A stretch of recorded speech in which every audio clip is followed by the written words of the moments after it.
Hey guys, welcome back to the channel. It's awesome that you're tuning in, because in this video we are going to take a close look at the new handheld game console called the NX-35. Okay, and it says, my biggest dream is to stay young forever. Okay guys, I'm curious what are we going to get, because this thing is another cheap one from China, but how does it play the games and how are the controls this time? The support is also different. And what I mean with this is that we're having a little bit more emulators that can be used on this device. Or better said, different kind of platforms. And it's more like a fixed system again, like always. So that's what we're going to get with most of these cheap handhelds. Okay, let's do a quick nerdy chit chat regarding the specifications, because I'm curious what we're going to get. So first of all, is this freaking thing is going to focus?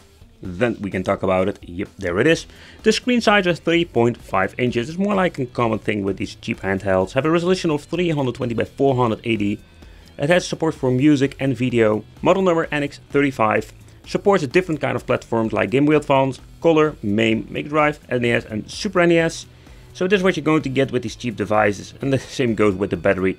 800 mAh. That only gives you a couple of hours of playtime. But we have a quick load and quick save option. Even with these cheap handhelds, we're going to get a very nice fancy box. And that's something that I really like about it. So if you like a box collector, you will be happy with these cheap devices. Okay, we're having here the micro USB for charging. And a very quality nice one, and a very thick one. We're going to get the toilet paper manual like always. With some Game Machine product warranty and some basic explanations. So there was not really a lot of information about how the system itself works, but that is something that is very common with these devices. But the handheld, this is really interesting. So it's not only the form factor that I like, but what I also like is that we're going to get some new different ways to play. But let's do a quick overview of the handheld itself, because there are some interesting things that I wanted to show you. Okay, so let's talk about the analog stick. It's freaking unbelievable. Finally, this is the first handheld, more like the cheap budget handheld, that has a decent analog stick. You can compare this with one of the Nintendo Switch. And I can tell you, it plays very good. So not everybody will like this, but we're going to get the 6-button layout. Me, as a big fighting fan, I'm really glad with this, because now we can play my fighting games without any hassle. Because I'm not a big fan of shoulder buttons with fighting games. But the touch itself is like a typical membrane buttons, and this one's even squeaky. Nevertheless, just cheap buttons.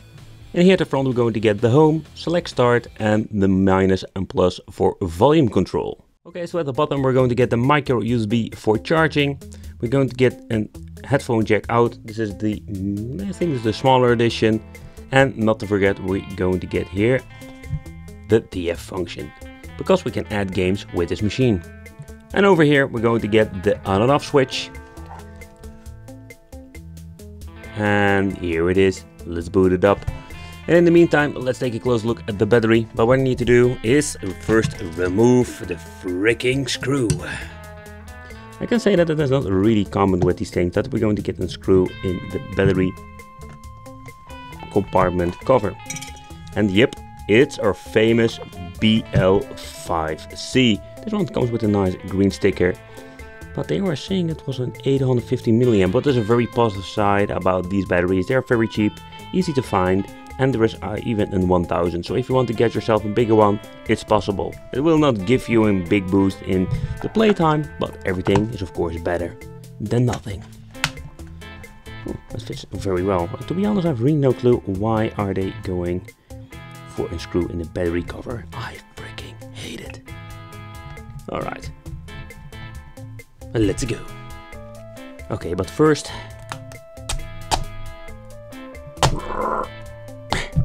I'm doing this completely wrong. Do you know why? Let's move the microphone. Pure satisfaction.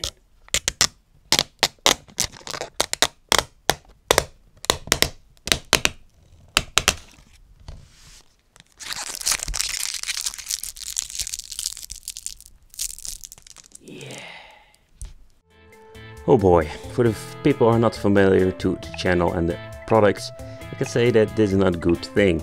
I have seen this menu many times before with the PSP ripoff, PlayStation Vita ripoff and many other cheap devices. And I can say that these things don't have the best emulation performance. I do like the joystick, and the menu itself is a little bit better than all the other versions. It works very smoothly.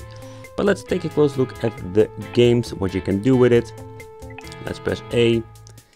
And this time you're going to get a nice, very nice menu. We can see you have a Super Famicom, Mega Drive, NES, MAME, Game Boy Advance, and Game Boy Color. But okay, so let's try some games, and let's see how are they running. Unlike the previous model, what we're always going to get is when we're booting up it, we're going to get the option for restart, load, quick save, and the settings. With the settings, we're having sound output, key mapping, screen size. So basically what you're going to get is the full size, original size, and scale. Sometimes you're going to get more like sidebars or a 4:3 aspect ratio, but most of the time you're completely going to mess everything up. So it's not one of the best things I've seen. But let's boot it up and let's try the first game.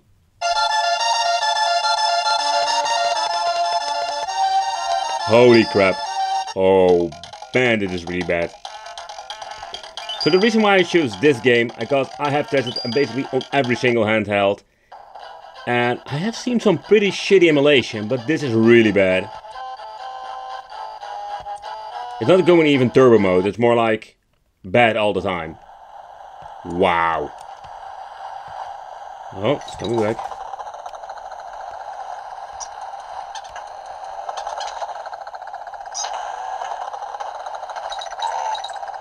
And it would depend what kind of game you're playing, but I can say that in overall Super NES performance is super bad. I do like the joystick, by the way. Okay, let's try Genesis. I have no idea which. Oh, there's the button. There's also a big difference between all the emulators again, like sound levels.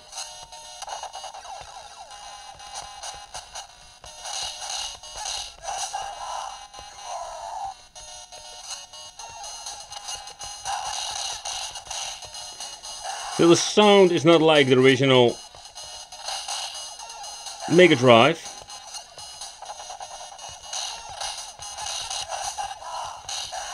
But it's got a pretty decent frame rate.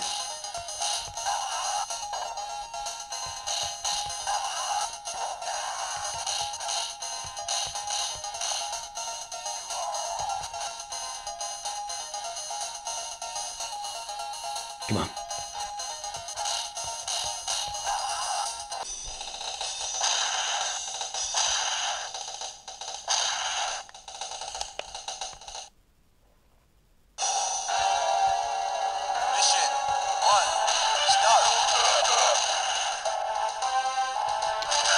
Oh boy, that is some awful emulation.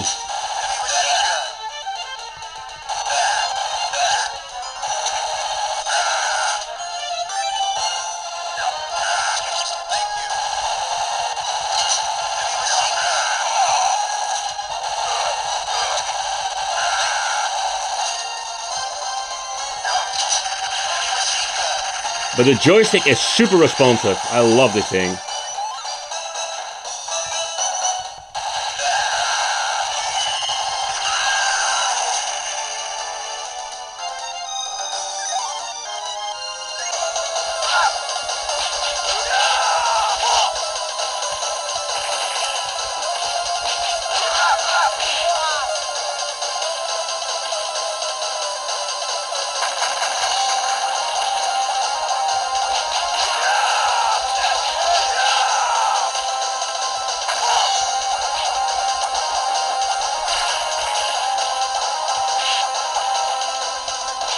I am the beefcake dude. Woo! Beefcake!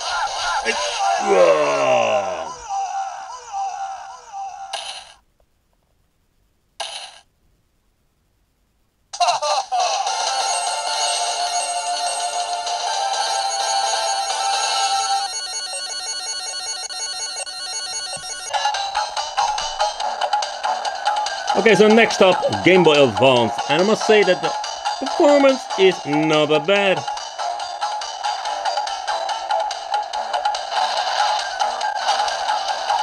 With some slowdowns.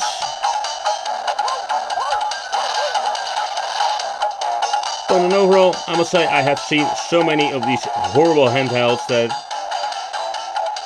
I can live with the slowdowns.